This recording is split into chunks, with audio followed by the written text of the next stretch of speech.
La parabole du maître qui sortit pour embaucher des ouvriers pour sa vigne raconte l'histoire du salut comme une histoire de vocation où s'entrelacent l'initiative de Dieu et la réponse de l'homme, soulignant que chaque vocation naît de la rencontre de deux libertés, la liberté divine et la liberté humaine. C'est donc Dieu en premier qui donne à chaque homme les moyens nécessaires pour réaliser l'idéal de sa vie, un idéal qui le fera entrer en possession de l'héritage qui lui est promis. Parce que l'homme, qui n'a que ses forces d'homme, ne peut pas par lui-même saisir son destin s'il ne saisit pas la main que Dieu ne cesse de lui tendre à chaque instant de sa vie. Nous nous trouvons donc, frères et sœurs,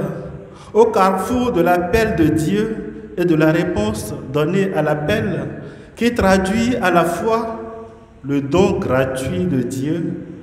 et la libre responsabilité de l'homme. Toutes les fois que le maître du domaine sort,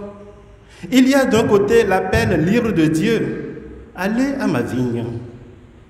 Cet agir de Dieu, qui est le primat absolu de la grâce dans la vocation, est affirmé avec la plus grande clarté par Jésus lorsqu'il dit « Ce n'est pas vous qui m'avez choisi, mais c'est moi qui vous ai choisi et établi pour que vous alliez et que vous portiez du fruit et que votre fruit demeure. » De l'autre côté, il y a la réponse des personnes appelées, qui est un choix qui place l'homme sur la meilleure voie de réalisation intégrale de la vie en plénitude, parce qu'il sait ce qu'il attend, le salaire de la journée, qui n'est rien d'autre que la récompense du jour du Seigneur,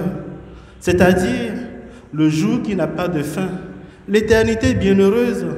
ce que saint Paul appellera plus tard le jour de délivrance. Mais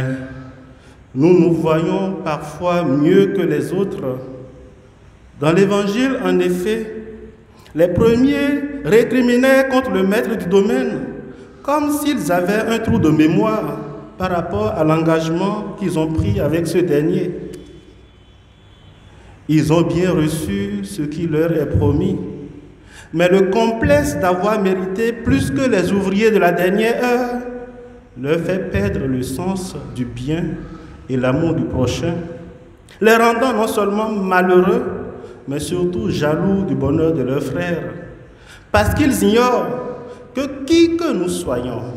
et quels que soient nos talents, nous sommes tous égaux devant Dieu. Frères et sœurs, lorsque nous nous enlisons dans l'abîme de la haine des grâces que Dieu donne à notre prochain, nous nous forgeons une carapace qui nous fait sombrer dans des vices, au point que ceux qui nous veulent du bien sont pris en haine, comme ce fut le cas du maître du domaine. Alors que le Seigneur nous en délivre maintenant et toujours.